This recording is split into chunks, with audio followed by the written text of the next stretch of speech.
Welcome to Machine Minds, where technology and humanity meet. I'm your host, Greg Terusian, founder of Samson Rose, a recruiting and search business focused on the robotics and AI industries. The Machine Minds show is where we dive deep into the intricate world of robotics and artificial intelligence. As a staffing industry leader with a passion for the frontiers of technology, I'm pleased to be bringing you intimate conversations with the founders, investors, and trailblazers who are at the heart of the AI and robotics revolution. In each episode, we dig into their journeys, the applications of the products they're working on, and the breakthroughs that are shaping our future. Join us as we explore how these machine minds are transforming the way we live, work, and understand our world. Whether you're an entrepreneur, a tech enthusiast, or just curious about this amazing field, you'll learn something new with each episode. Let's delve into the extraordinary. Let's delve into machine minds. Hello and welcome to Machine Minds. I'm your host, Greg Terusian, founder of Samson Rose, your robotics talent search partner. And on today's episode, I'm joined by Kamron Khodjaev, co-founder and go-to-market lead of KOOP. Thanks for being on the show today, Kamron. Hey, Greg. Thanks so much for hosting.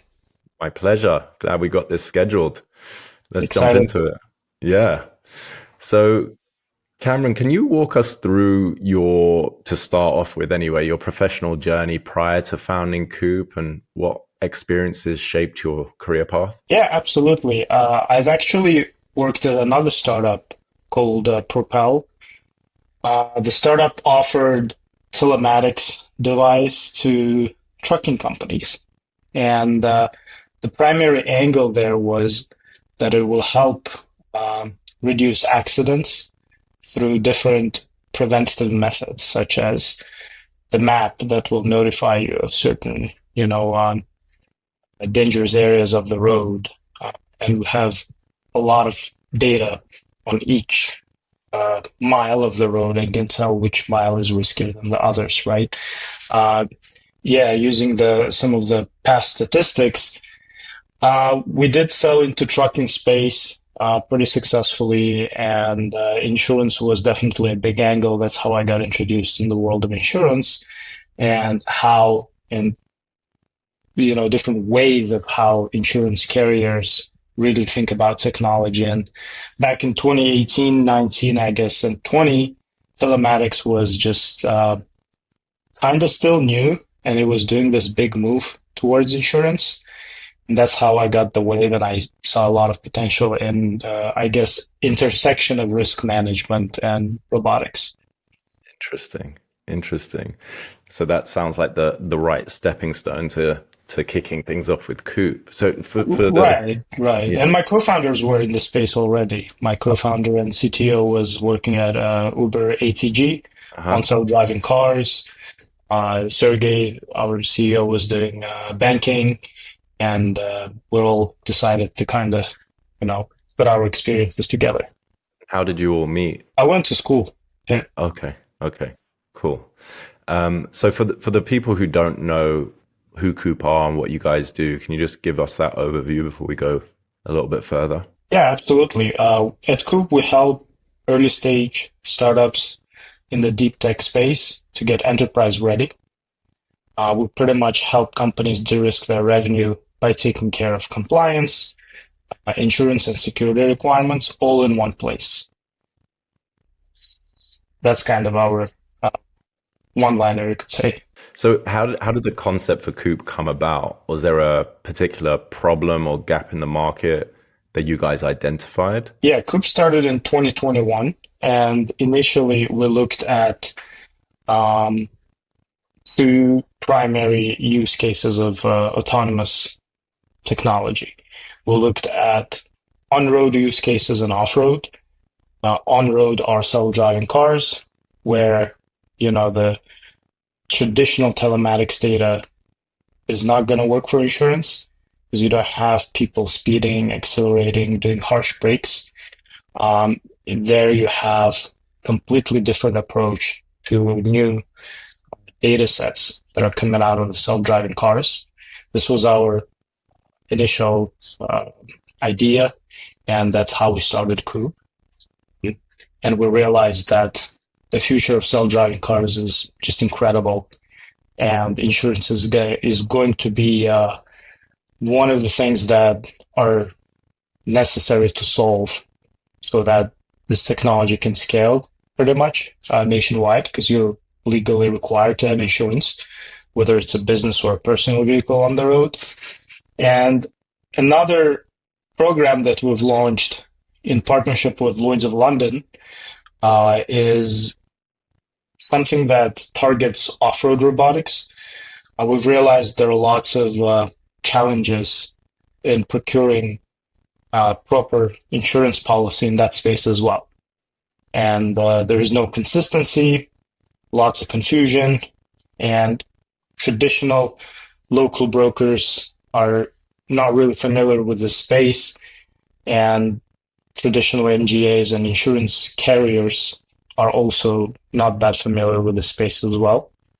And we thought that, hey, why don't we build an insurance company from scratch for this business and take advantage of all the safety benefit it offers, because it's frankly true. Robots are, we believe so, are much safer than humans in performing certain tasks. And, this was this initial stepping stone into this business with my co-founders, and we've launched KOOP. Yeah. Very cool. So what were people doing beforehand when you said like local brokers, and I'm assuming like traditional insurance companies? Were they just like piecing together a policy and being like, this should work, or overcharging? Yeah, a lot of misclassified policies, those online generated quotes that don't really work, and simply overpaying for things. It's not really difficult to get the insurance to cover your business. The question is what kind of insurance you're getting, how exotic it is. Because if you're building a robotics company that does, for example, construction, some critical work in the construction space, it's quite challenging, and traditional insurers do not like touching that. Yeah. So it becomes that category of more of an exotic risk, and for that purposes,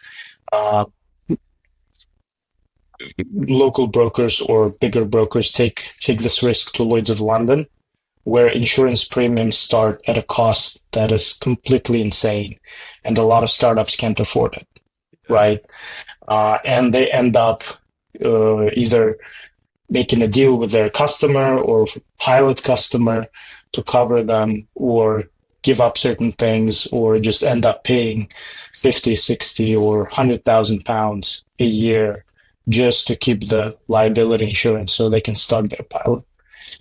It's crazy. So our program is consistent at KOOP, and we offer robotics package that consists of essential liability products, general liability, product liability, errors and omission, and it's very competitive in terms of cost versus Lloyd's of London policies, even though it is done in partnership with Lloyd's, but it's built with a purpose to serve this robotics market.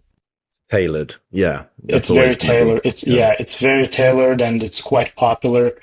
We have hundreds of customers using that, and they're happy. That's awesome. I don't know anyone else that's focusing on this, and I've obviously known about you guys for a few years now in the industry, and I know since we first met, or since we first spoken about, you've added more product lines and more offerings to what you guys do. Right. Which we'll definitely talk about. I'm curious, what were some of the initial hurdles that you faced bringing KOOP to life, and how did you kind of overcome those? Right, and one of the key hurdles is the fact that our target market, such as AVs and robotics in general, been very, very much a new unknown niche for the insurance industry. So introducing that niche to the insurance industry and convincing them to give you how they call capacity, meaning they trust you with their balance sheet and give you a pen to underwrite and price these policies on their behalf, being almost like insurance company and operating on their behalf it was the most challenging and time-consuming thing. because they have to really trust the market. They have to trust that you can have sustainable loss ratios and you're not going to be underwriting different business left and right that have very dangerous things, from a They don't want liability to pay out. perspective. At the end of the day, they don't want to be paying out. Yeah, obviously they want to pay. They want to pay less, Yeah. and they want to make sure they collect sufficient premium, and that's a sustainable insurance business model. Right. So fitting in this novel risk type into this structure was probably the most challenging, and it took some time to convince. So I would say that the barrier to entry in this space is becoming higher now that insurance markets are even more conservative. But when we've started it, we've had incredible partners out of London, and we've started this program relatively quick. I would say maybe not as quick as startups should work, but we got it there. We got it. So we have a bunch of new products out there as well, like cyber management liability, and we've launched with other partners. But so far, timing is really difficult from an early stage company perspective, because you want to get to revenue quick and you want to make money. But the challenge of not having your products in place is quite serious. Yeah, but we're super happy that we launched on time and delivered products to our customers, and they continue to trust us. I'd love to hear that. And I've only heard good things about you guys. But can we explain more about the platform? So obviously you start with the core insurance products here, and then I'm curious what else you're offering in terms of like the security and compliance and et cetera, and how that all integrates, how it works for deep tech companies. Well, I'll take a step back into having something for on-road and off-road. So we do have a platform where our clients log in and they can get covered, right? So if you're a robotics company, you're working with PepsiCo, you have an AMR, PepsiCo sends you the contract. It has a bunch of liability insurance policies that you have to meet to satisfy that contract. You can simply log into your KOOP account, we'll reach out to us, we'll create an account for you, and select policies that you need, or drag and drop the contract there, and we'll start quoting based on your data. So the portal serves its function as an information collection tool initially, right? We also have on-road pilots. I wouldn't say a pilot, it's already been a full-time client for a long time. We have self-driving cars, and we have one of the well-known self-driving car company that shares data with us. So it's a API-driven product. We collect real-time self-driving car data, and we provide auto policy based on that. So we're able to calculate rates per mile for the AVs. And that product is its own way. And we do have more and more self-driving car companies and startups being interested in it now, as we're passing this winter in the AV space.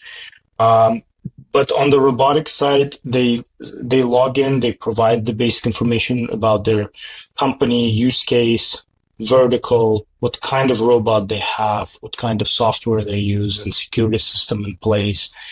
And once they provide that, we just ready to quote. They can get their insurance quote, they can get covered, get their certificate of liability, and provide it to that PepsiCo procurement officer to pretty much check the box and satisfy it. Good. Yeah, that's awesome. And what technologies power KOOP's platform, and how do they enhance your guys' capabilities? Yeah. What do you mean technologies? Like the platform that you're talking about, is it all custom built, like your login terminal and everything? We've built everything from the ground up, so it's just a web app that our customers can use. We've recently, and we can talk more about it, we've realized that our customer base, which is like 200 plus different companies, and they've been doing a lot of work towards incorporating AI technologies into their business model and offering additional software products as a service, we've realized they're getting more and more requirements to be SOC 2 compliant.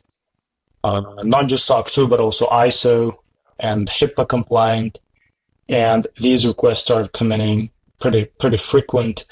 And we've decided to expand into that space. And now we're truly that one-stop shop place where they can get fully enterprise ready and they can satisfy any contract in one place. That is awesome. They can get their SOC 2 certificate, they can get their HIPAA certificate, insurance, they can manage their contracts, and it's all in one place. Real one-stop shop. That's great. And what does the company have to do on their end? Like, I'm curious, like, I'm sure each one has its own criteria, but you just tell them, hey, you need to provide or you need to do X, Y, Z for us to actually get you compliant in that? Well, if we're speaking about robotics, let's say it's a mid-sized robotics company with 80 people on the team. First of all, we have a call and we identify who's responsible for what, because a lot of times insurance is handled by finance department, whereas compliance is handled by the IT department. We make sure that we create accounts for all of the people involved in this process, and they can log into their KOOP account, and the insurance person can start the insurance workflow, and the compliance person can start the compliance workflow, which includes filling up some Q&As, getting on a call with our compliance expert, which we offer for free up to 40 hours, and discuss the process and start implementing controls and tests that are necessary to be in place to then be audited. And we do have audit partners on the other end who also log in, review the information, and make sure it's all in the place and provide a certificate once the audit is complete. So now they used KOOP as a simple tool where they went with their team, let's say finance team and tech team. One got the insurance workflow and completed it as the certificate of insurance. The other got the compliance, got the SOC 2 certificate, and they can log back in if they need anything anytime. And they're already enterprise ready. Customers see that they're all set and move on, right? And you don't need to run around, get insurance broker here, get compliance consultant here, and pay everyone's margin, chase different folks or email, have 10 different invoices. You don't need that. It's just all in one place. Convenience. Yeah, convenience for sure. Especially for these companies that are juggling, or the people that you're probably dealing with are juggling so many things anyway. To make it easier for them has got to be huge. You mentioned you have like 200-300 customers, which is awesome. How have you found the new customers coming to you? Because obviously if you're doing a good job and you're so easy to use and now having a big impact for your customer base, is it just like word of mouth, testimonials, or do you have like a big marketing drive? Well, we do get a lot of organic. We've achieved a lot of customers, probably 80% through organic growth. We have customers referring customers, investors referring their portfolio companies. Because, in the robotics space, you want to make sure that your pilots are going smooth and there is no unnecessary liability. It's coming back to you and, biting your balance sheet. So it's been the process. We do have different marketing channels, just like any startup company. We host events, we attend events, participate everywhere we can. And, our goal is to educate on these things rather than just sell our product. We educate on the benefits of working with KOOP, how it can unlock new revenue opportunities and de-risk your existing customer relations and just simply make your company more trustworthy so that in the eyes of an enterprise, it looks solid and secure to work with. Yeah, I've seen coverage of some of your events and it looks like really good topics, really good turnout. So Yeah, you should come down sometime. yeah, I definitely will. I definitely will. So how do you, on that topic of like educating and everything like that, how do you see KOOP influencing and helping to educate the deep tech industry today? Well, one of the hurdles that deep tech companies face is procurement departments, right? We always like to say, hey, yeah, we pretty much fight procurement giants on your behalf. So you have a product and you pass all the checks, and then procurement department comes up with a giant list of security questionnaires, insurance requirements, compliance requirements. You have to have ISO, SOC 2, or HIPAA, or FedRAMP, you know, if you're selling to the government, all kinds of requirements here, right? So that's where you, if you're a startup company, 5 to 15 people, you may overlook this. And frankly, it's not your job to do all these things. Your job is to focus on your business and make sure that uh, you're growing your business and you're focused on your product. And these things can get overlooked. And once they're overlooked, the deal can stop, right? So the procurement department may stop the deal, and it can face significant delays. From that perspective, we try to educate that, hey, talk to us early. You don't have to do anything. You don't have to buy or spend any money on anything. Just start having conversations early. We'll make sure that when the time comes, you're enterprise ready and you don't have that hurdle, so that from point A to B, you just sign the contract and move on to do the pilot or implement your product, right? That's a key thing. We try to talk about go-to-market and commercialization a lot more than just insurance or specific compliance framework, because it's important to be prepared to pass that hurdle, pretty much. Yeah. I think it's also something that people overlook at the early stage, right? You don't think about it until it's too late. So, which is understandable. It's very understandable. Yeah, you're just product focused, customer focused, all of that stuff. And then at the last hurdle, you're like, oh crap, we didn't do any of this. And then you're scrambling. You know, you're not going to get the customer to sign on the dotted line if you haven't got this in place. So I think it's super important. I'm sure that aligns well with like long-term impact that KOOP plans to have in the industry and in the ecosystem. Is that like a vision for you guys, like how you want to help the industry as a whole get ahead and be more thoughtful and prepared? Yeah. Exactly. I mean, if you're ahead of the game, you're already winning, right? It's gonna get very competitive with all the new AI tools, and now it's also will start complementing the hardware as well. It will be a pretty competitive environment, and you want to make sure that from the trust perspective, your company is ahead of the game. Yeah, that's true. Let's talk about building your team. You guys are all in New York, is that right? Yeah, we are in Jersey City, and we also have a team in Dubai, but that's primarily on the dev side. Okay, got it.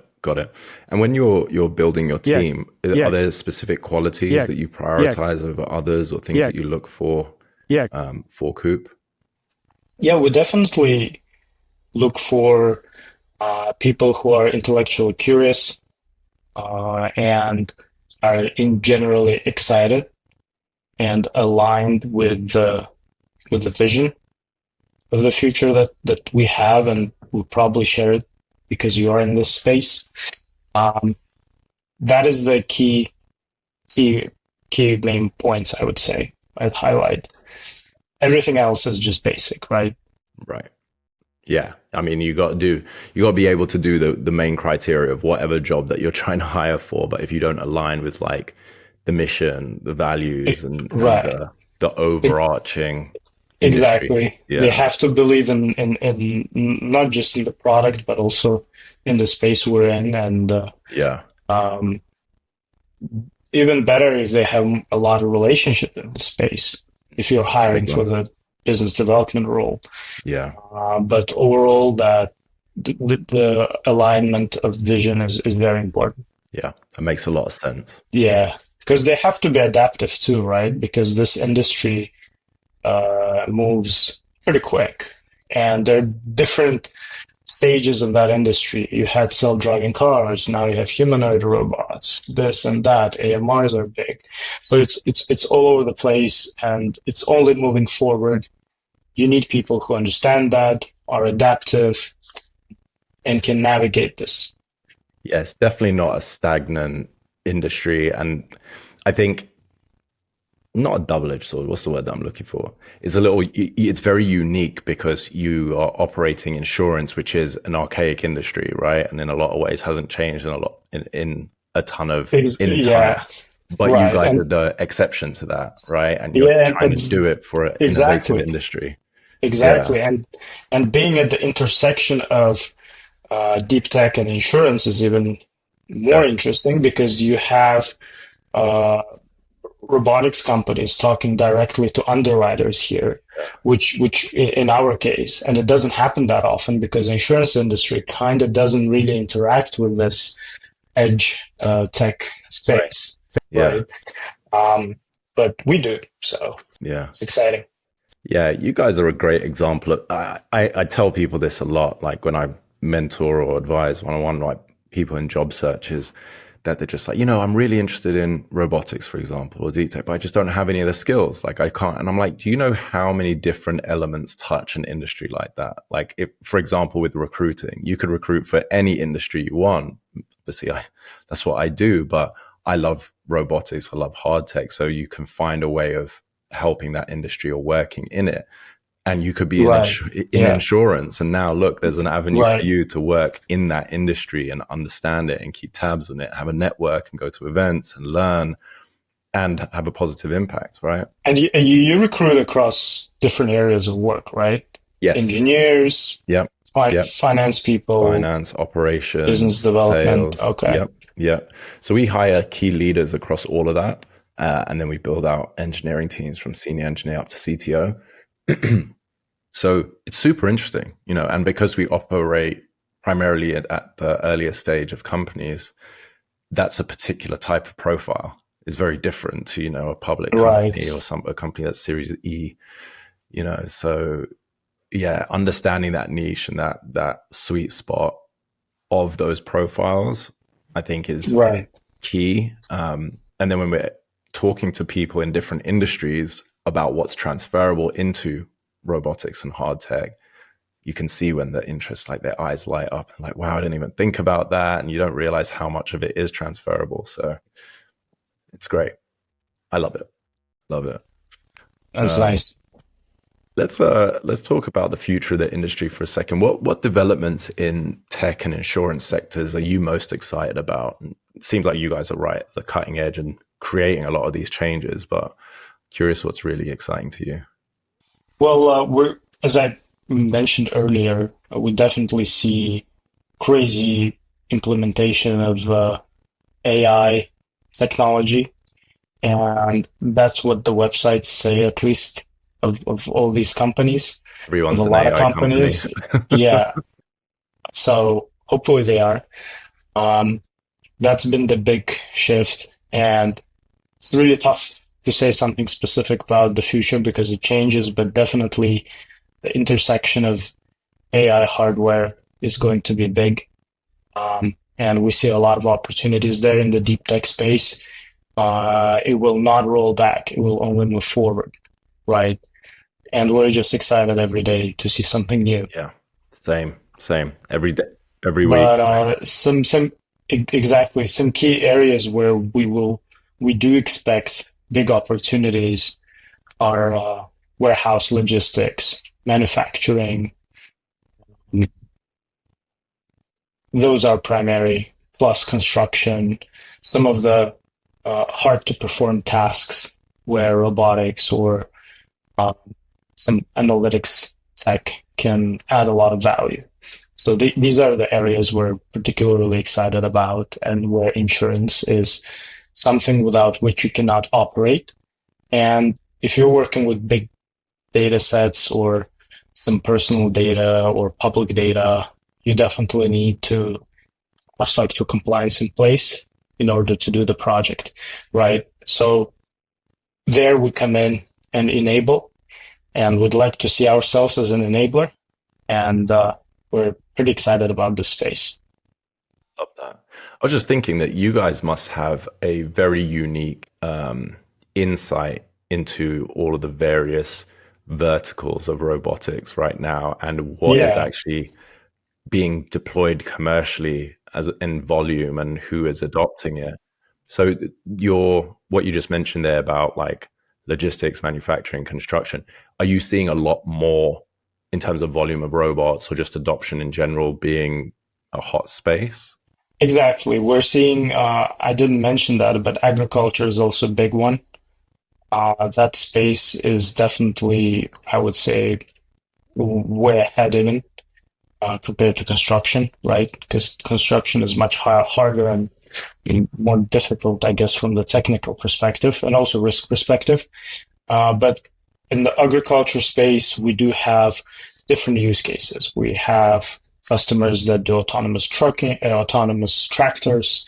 We do customers that do harvesting and drone operations to perform some specific data analysis. That's quite common. Uh, and I would add the agriculture to one of these areas as well, where we're looking forward a lot of change. Now I know who to tap on the shoulder when I want to get some inside information about volume of robots. So Yeah, good to I sort. don't really know how many and what, but that's how that's how we see it right now. Yeah, Yeah, yeah, that's good. That's great stuff. I always like to get some advice from our guests for aspiring founders because we have a lot that yeah, listen to the show. If you reflect on your journey so far with KOOP, are there any key lessons that you'd yeah. share with those looking to start their own ventures in the space? Well, I think it's never late to start a new brand, I guess, right? So it's you just got to start. It's the first step. If someone has an idea and early on, they just have to start with it and move it along and be quick. So the speed matters uh, and adapt, right? Because industry doesn't move at the speed that you want it to move. And that's very true about insurance space and also robotics too. You know, there's been a lot of changes. We also started in the AV space, and at some point we were thinking, hey, 2026, we're gonna all be in the self-driving cars. So that kind of got delayed. Yeah. Uh, that's why I guess the best suggestion would be if you do have a product out there and doing some pilots, being flexible to adapt, move quick, and stay positive, I guess. Any common mistakes that you've observed from new founders that should or could be avoided by people starting now? Well, I guess since we've been in the industry since 2021, we've seen some companies that didn't really move fast, and they were so in love with what they're doing without any flexibility to expand the product or to even pivot. That they simply went out of business. We've seen that, and at some point we thought we'd compete or maybe find a go hand in hand. So those mistakes were common. And I think just like with any space, it's the same thing. Yeah, yeah, that's a good one. Yeah, you have to be, especially at the early stage, nimble enough to pivot and reactive Right, enough to switch up what you're doing if it's not working. right, exactly. And what's really terrible is when you are not nimble and you're not flexible, but you're spending a lot of money on hiring more and spending more on marketing Yeah, of things that was a pretty low ROI and obviously not fitting the market, right? So this is the worst. that's a good point. Very good point. Very good point. People need to rewind and listen to all of that again. That's key. Yeah, and sometimes it's hard to see when you're so into it, hands on. You got to get out there. I think that's, yeah, you definitely have to get out there. And then I normally see that happen, or a trait that repeats itself with people that are, they're not that self-aware or aware in general. They got their blinders on, their blinkers on, they're just head down. They have 100% conviction in what they're doing, and it doesn't matter if the market or customers haven't materialized yet. They know this is where they need to go. But if you're not speaking to the industry, if you're not taking stock of where you're going, if you're not like assessing Right. if this is the right Yeah. direction, or if someone else has beaten you to it, or if there's a better Right. solution out there.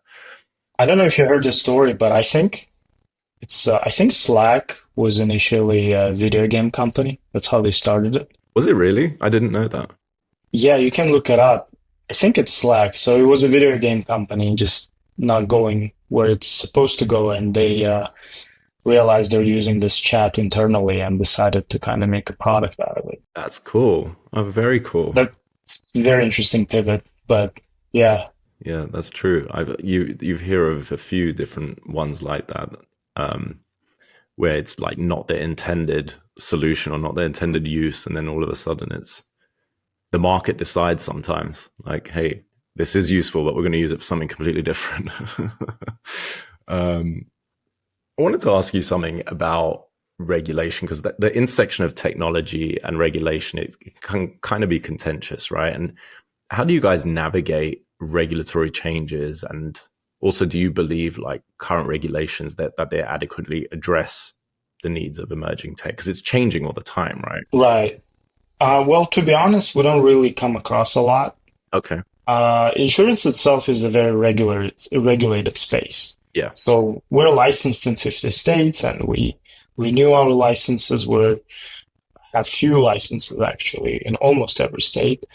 Actually, no, in every state now. But with respect to our customers, I guess they have those headaches more than we do.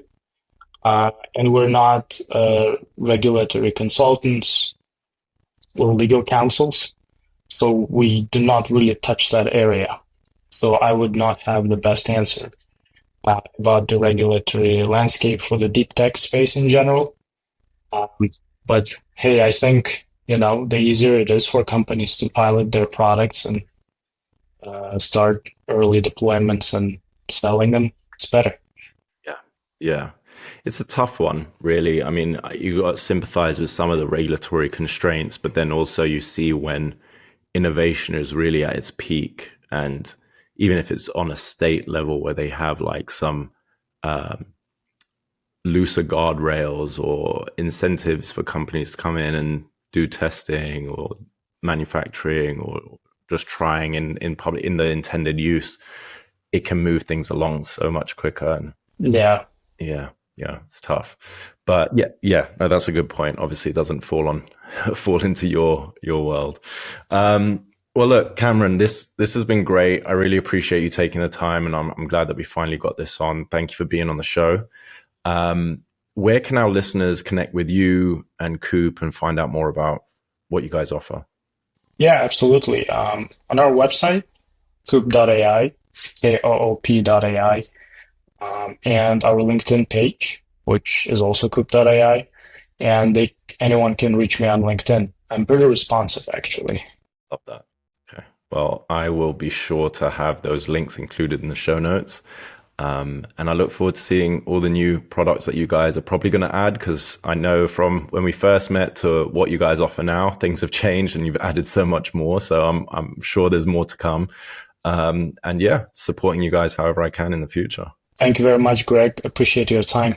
It was fun. My pleasure. All I'll right. speak to you soon. Thank you. Bye.